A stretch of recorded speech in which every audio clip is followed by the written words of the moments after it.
hutan, ketahanan pangan, dan kelestarian lingkungan. Berbicara masalah hutan dan ketahanan pangan, kita akan membicarakan tentang pemanfaatan potensi sumber daya hutan. Secara tidak langsung, hutan menjadi penyangga sistem kehidupan atau life supporting system, dan secara langsung, hutan menjadi penyedia pangan bagi masyarakat. Dalam UGM Talks kali ini, kita akan berbincang-bincang dengan Dekan Fakultas Kehutanan Universitas Gadjah Mada. Kita akan membicarakan dan mencari tahu bagaimana Fakultas Kehutanan Universitas Gadjah Mada mempersiapkan SDM unggul untuk menjawab tantangan ke depan.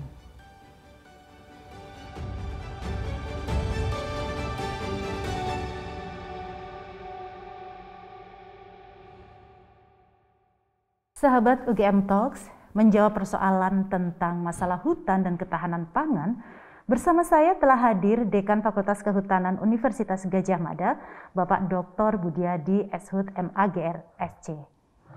Bapak, apa kabar? Alhamdulillah baik, Viva. Iya, menarik ini Bapak, kita ngobrol masalah kehutanan dan hutan di Indonesia. Pertama yang saya tertarik Bapak, kenapa Bapak memilih Fakultas Kehutanan dulu untuk sekolah? Apa menariknya hutan bagi Bapak ini? Wah, ini pertanyaan yang paling sulit ini yang dijawab. Ya. Tapi sebenarnya semua orang itu pasti suka hutan bagus ya. Ya. Kalau ada hutan lebat, hutan rimbun pasti orang suka. Dan sebaliknya kalau ada hutan rusak, itu pasti orang sedih. Itu dari fisiknya saja, kenampakannya saja orang sudah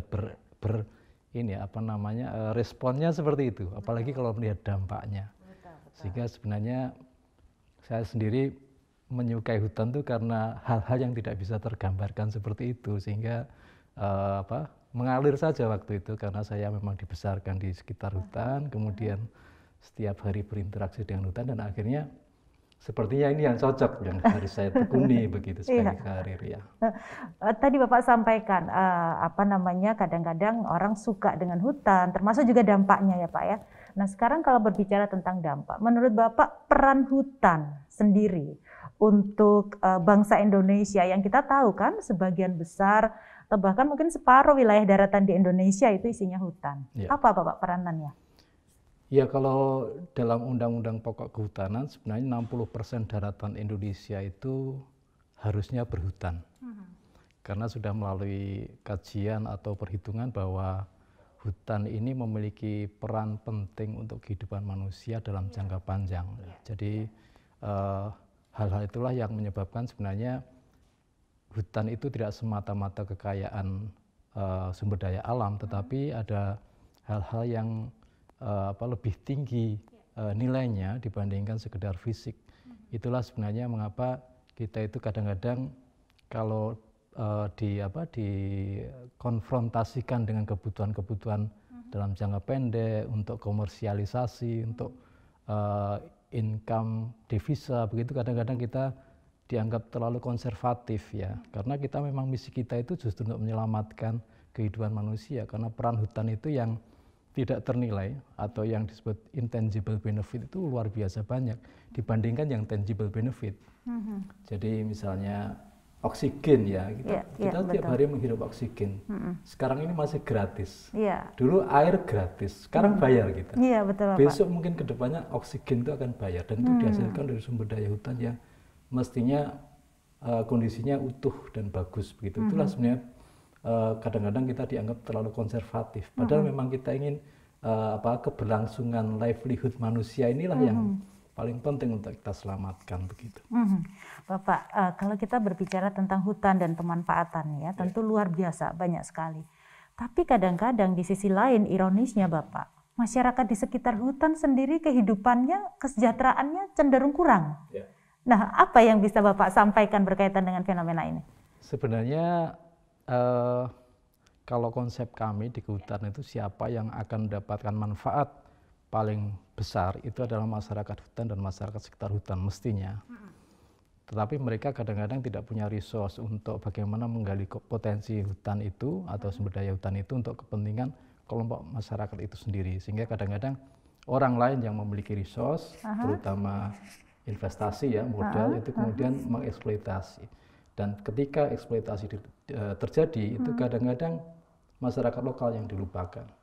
Jadi di Indonesia ini ada lebih dari 30% desa itu ada di hutan dan di sekitar hutan Bu Iva. Jadi ini memang persoalan-persoalan keselamatan ekosistem maupun persoalan sosial ekonomi masyarakat hutan ini memang carut marut begitu ya, atau kombinasi persoalannya itu memang sangat kompleks sehingga tidak bisa diurai satu persatu mana yang kita dahulukan.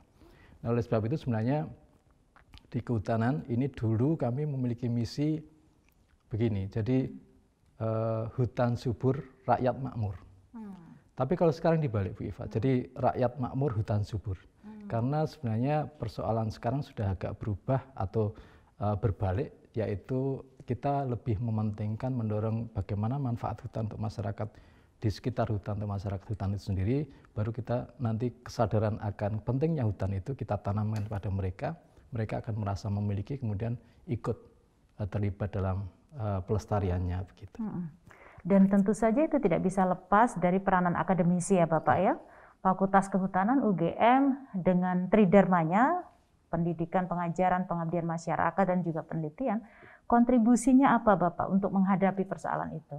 Ya, kalau dalam kurikulum sebenarnya kami mendesain supaya kurikulum kita tetap fleksibel ya, karena persoalan hutan dan masyarakat itu selalu dinamis.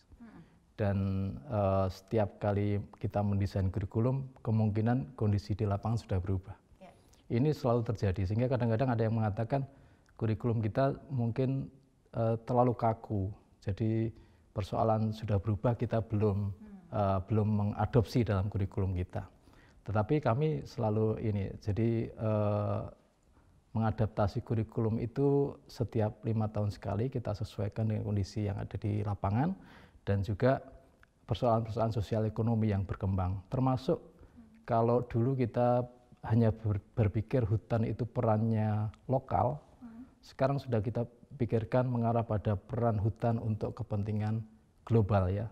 Kita tahu istilah global climate change ya, perubahan iklim global, dan itu salah satunya disebabkan oleh kondisi hutan tropis kita yang menurun, dan persoalan itu juga bisa diselesaikan dengan pelestarian atau rehabilitasi hutan tropis kita gitu. Jadi hutan kita bisa menjadi sumber persoalan, tapi juga bisa menjadi solusi untuk persoalan global climate change ini. Ya, begitu. Jadi misi kita lebih luas lagi sekarang. Jadi kita bertindak secara lokal, tapi concernnya ke urusan global. Begitu. Okay. Bapak berbicara juga tentang ketahanan pangan gitu ya. Tentu erat kaitannya dengan keberadaan hutan kalau kita berbicara tentang ketahanan pangan. Karena ada life support system hutan untuk ketahanan pangan. Nah, selama ini yang Bapak lihat hubungan antara hutan di Indonesia dengan ketahanan pangan di Indonesia bagaimana Bapak? Secara umum masyarakat berkembang seperti di Indonesia ini melihat hutan itu milik semua orang. Atau bukan milik siapa-siapa, sehingga orang itu bebas untuk mengambil apapun dari hutan. Dan saya yakin semua kehidupan kita ini, semua makhluk hidup, bahkan manusia itu sebenarnya dulu sangat tergantung pada hutan. Mungkin Nabi Adam pada saat diturunkan pertama itu di dalam hutan, dan dia mencari makanan dan untuk survival itu dari hutan. Nah, memang manusia berkembang, jadi yang merubah semua ekosistem alam ini kan manusia ya. Kalau dibiarkan semua akan menjadi hutan sebenarnya alam kita ini. Nah, oleh sebab itu sebenarnya kami di kehutanan itu selalu mengantisipasi perkembangan masyarakat ini, di mana semua manusia yang tumbuh ini membutuhkan makan. Dan hutan itu menjadi salah satu sumber di mana mereka baik secara tradisional untuk mendapatkan makanan langsung, maupun kita menyediakan lahan untuk suatu saat itu bisa dikonversi menjadi lahan-lahan pertanian. Jadi 60% angka fix itu sebenarnya masih lebih dari itu kalau dilihat dari kawasan hutannya.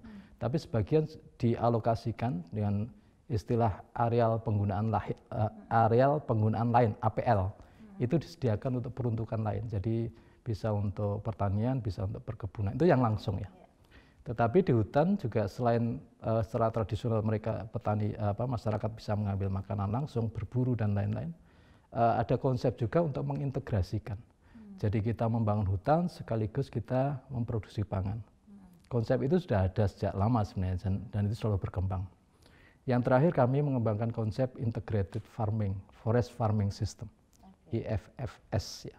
Jadi pada saat kita menanam kayu pertama kali di hutan, pada saat itulah kita memberikan kesempatan pada petani sekitar hutan untuk menanam padi, jagung dan lain-lain di dalam hutan.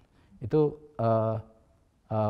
di dalam kurikulum kami itu ada konsep-konsep seperti itu, sehingga sebenarnya konsep forest for food itu sudah lama ada, tetapi harus diperkaya dengan kajian-kajian ilmiah melalui penelitian, sehingga integrated forest farming system itu merupakan konsep yang paling up to date yang kami kembangkan, karena orang kehutanan kadang-kadang concernnya hanya ke hutan saja, orang pertanian hanya pertanian saja, tapi tidak terintegrasi. Inilah yang menjadi PR kita, karena persoalan kita memang sudah tidak berdiri sendiri-sendiri, tidak antar sektor, tapi sudah harus terintegrasi, kira-kira demikian. Oke, Bapak menarik sekali kalau berbicara tentang bagaimana Fakultas Kehutanan gitu ya berkontribusi terhadap persoalan-persoalan yang dihadapi bangsa. Dan tentu saja kan ini tidak hanya persoalan teori saja, Bapak. Ya. Nah, masalahnya adalah Fakultas Kehutanan UGM itu di Jawa, Pak. Sementara hutan kita tuh paling banyak justru di luar Jawa. Ini bagaimana, Bapak? Ya. Ya, itulah yang saya katakan bahwa persoalan kita itu sangat kompleks ya. Jadi persoalan antar kelompok masyarakat, bahkan kadang-kadang kalau karakter masyarakat antar desa, antar kecamatan itu berbeda-beda, apalagi yang antar pulau ya. Sehingga sebenarnya persoalan kita di kehutanan ini persoalan Indonesia secara keseluruhan. Sehingga kalau dalam konteks pembelajaran untuk mahasiswa kami, khususnya sarjana, ini kami arahkan supaya mereka paling tidak, kalau dulu kami punya banyak kesempatan untuk memobilisasi mereka untuk ke luar Jawa, tapi karena sekarang sudah kondisinya semakin ini keterbatasan akses dan lain-lain, itu kami memiliki kebijakan dalam kurikulum untuk bekerjasama dengan mitra di Sumatera, Kalimantan sampai ke Papua untuk mengirimkan mahasiswa kami dalam bentuk magang, meskipun itu tidak wajib ya. Jadi bukan sebuah kompetensi untuk seluruh mahasiswa, tapi pilihan. Mereka boleh mengambil itu, kemudian bisa tinggal di perusahaan kehutanan di luar Jawa selama sekian bulan, sekaligus mereka mengerjakan suatu tugas akhir dan sejenisnya begitu, termasuk mungkin bisa kita integrasikan dengan KKN.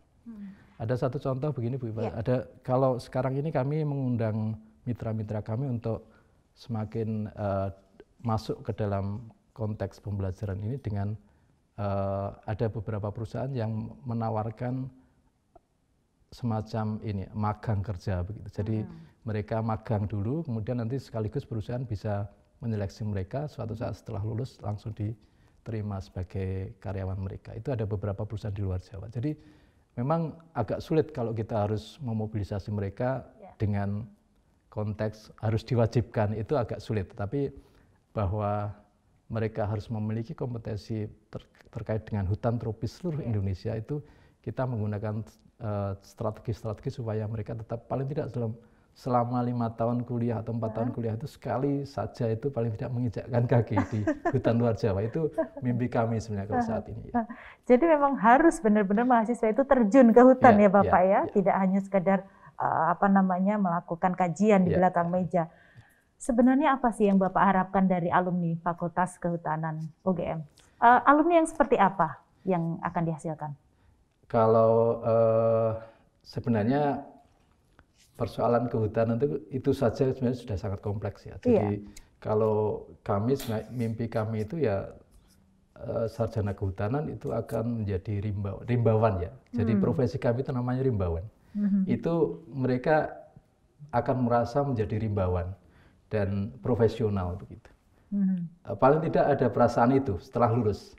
Meskipun nanti pada akhirnya mereka bekerja di instansi atau lembaga lain. Jadi Pak Presiden itu meskipun beliau politisi, tetapi beliau adalah rimbawan.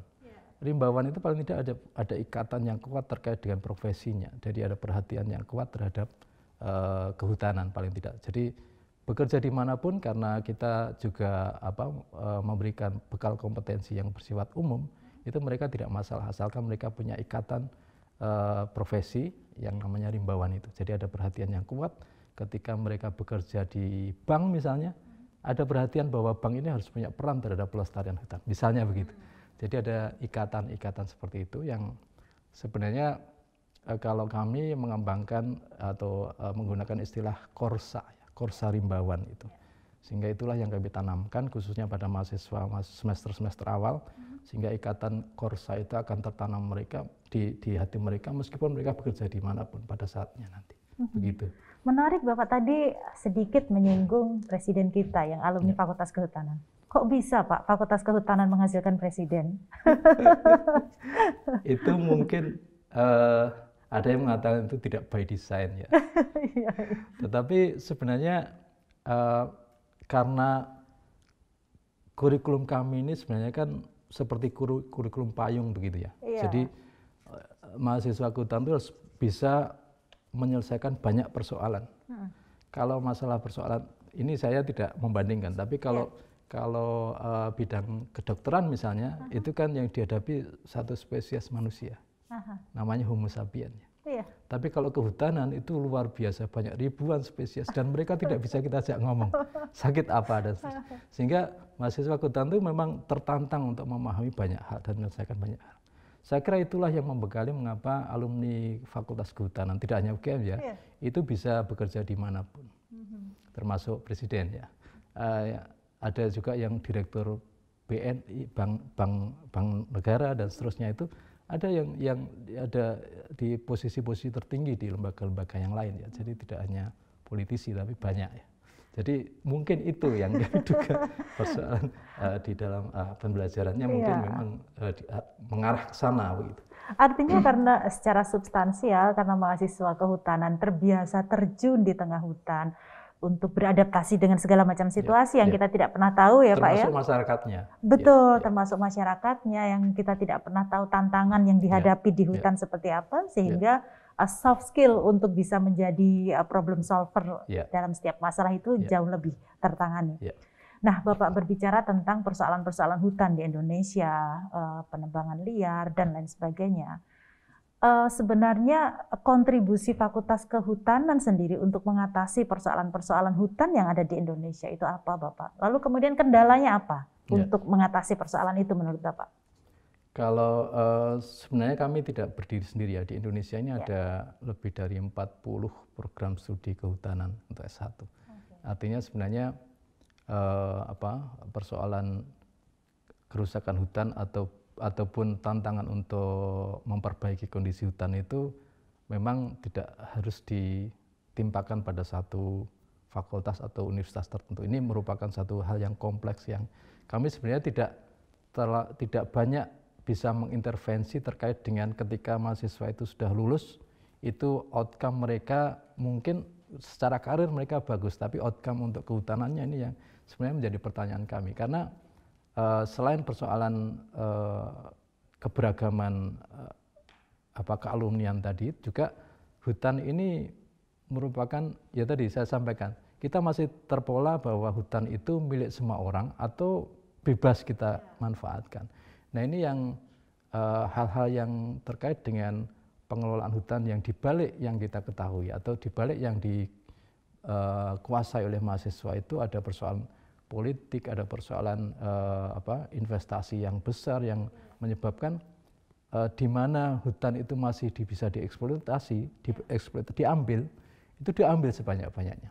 Di atas tanah dihabiskan, setelah itu di bawah ada potensi tambang dihabiskan. Setelah itu kalau kita baru berbicara rehabilitasinya. Ini kan sebenarnya kan karakter kita itu memang selama kita masih bisa mengambil dari alam yang ada, itu dihabiskan dulu baru kita berbicara pemulihannya. Padahal kita mestinya lebih, ya, makanya kadang-kadang kita itu terlalu konservatif ya dikatakan. Karena kita sangat khawatir kalau kita terlalu eksploitatif itu untuk mengembalikannya itu sulit. Nah sebenarnya konsep dalam kurikulum kami itu sebenarnya sudah mewadai itu juga, tetapi memang persoalan-persoalan di luar itu yang tidak kita kuasai, tidak bisa kita kendalikan banyak sekali. Termasuk yaitu tadi mungkin investasi yang besar bisa menyebabkan kita tidak bisa berbuat apa-apa ketika terjadi eksploitasi yang besar-besaran. Itu yang Kami tidak bisa mengatakan sebenarnya persoalannya bagaimana dan solusinya bagaimana. Kita hanya berbicara menyiapkan SDM, kemudian ketika mereka akan tertantang dengan kondisi di luar, itu mereka akan berusaha untuk mencari solusi bersama-sama. Meskipun nanti ada feedback juga pada kami untuk perbaikan kurikulum, kan seperti itu biasanya. Artinya memang harus diselesaikan oleh semua elemen, ya Bapak ya, tidak hanya oleh Fakultas Kehutanan saja. Bapak, kalau kita berbicara tentang ruang perkuliahan, mahasiswa, laboratorium, kalau mahasiswa Fakultas Kehutanan, apakah ada laboratorium yang berupa hutan, Bapak? Kami di fakultas punya 20 laboratorium ruang ya, dalam ruang, kemudian di lapangan yang statusnya di bawah Fakultas Kehutanan maupun di bawah universitas itu ada 2, di Wanagama, di Gunung Kidul, kira-kira 1 jam saja dari sini perjalanan darat, dan satu lagi yang baru adalah hutan Getas di wilayah perbatasan Blora dan Ngawi. Itu secara pengelolaan sudah diserahkan penuh pada UGM-nya. Tetapi di luar itu kami memiliki kerjasama-kerjasama yang kita sebut sebagai kampus lapangan virtual. Jadi dengan perusahaan-perusahaan, ya tidak mungkin kita bisa mendirikan banyak teaching forest di luar Jawa ya. Dulu sempat kami memiliki teaching forest di Jambi juga, tetapi karena tadi aksesibilitas dan lain-lain, kemudian kita lebih firm untuk sifatnya bekerja sama dengan perusahaan yang eksis, kemudian mahasiswa bisa belajar ke sana dengan ikatan kerjasama dengan kami begitu. Jadi kalau yang kita kelola penuh itu Wanagama, luasnya sekitar 620 hektar, kemudian di Getas ini 11.000 hektar. Itu tantangan yang luar biasa, 11.000 hektar itu, dan kondisinya memang kondisi yang kurang baik ya, karena tekanan sosial, karena overeksploitasi dan lain-lain. Dan kalau ini yang Getas ini kan baru 5 tahun ini, dan sebenarnya ini di bawah Pak Rektor ya, jadi hutan UGM namanya. Sehingga harapan kami nanti memang ini menjadi laboratorium kita semua di UGM ini. Ada persoalan sosial, ada persoalan ekonomi, ada persoalan kesehatan masyarakat, dan lain-lain, persoalan satwa liar. Itu semua bisa terlibat di situ. Hanya memang kami diminta untuk merintis dulu oleh Pak Rektor dalam 5 tahun pertama ini untuk mempersiapkan. Jadi kami nanti harapan kami ini menjadi satu wahana bagi kita semua, untuk adik-adik mahasiswa semua fakultas untuk bisa terlibat aktif. Karena persoalan hutan Getas yang 11.000 ini semua ada terkait dengan persoalan Indonesia. Karena ada kemiskinan di situ, ada kerusakan ekosistem dan lain, semua persoalan Indonesia ada di situ gitu. Jadi harapan kami ini menjadi laboratorium kita bersama nantinya. Oke. Bapak, terakhir closing statement, pesan-pesan Bapak untuk para generasi milenial di luar sana yang mungkin belum mengenal hutan, apa Bapak? Kalau generasi milenial mungkin memandang hutan sudah berbeda ya.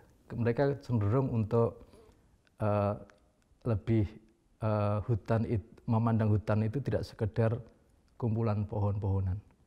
Jadi mereka lebih romantis begitu, saya melihatnya.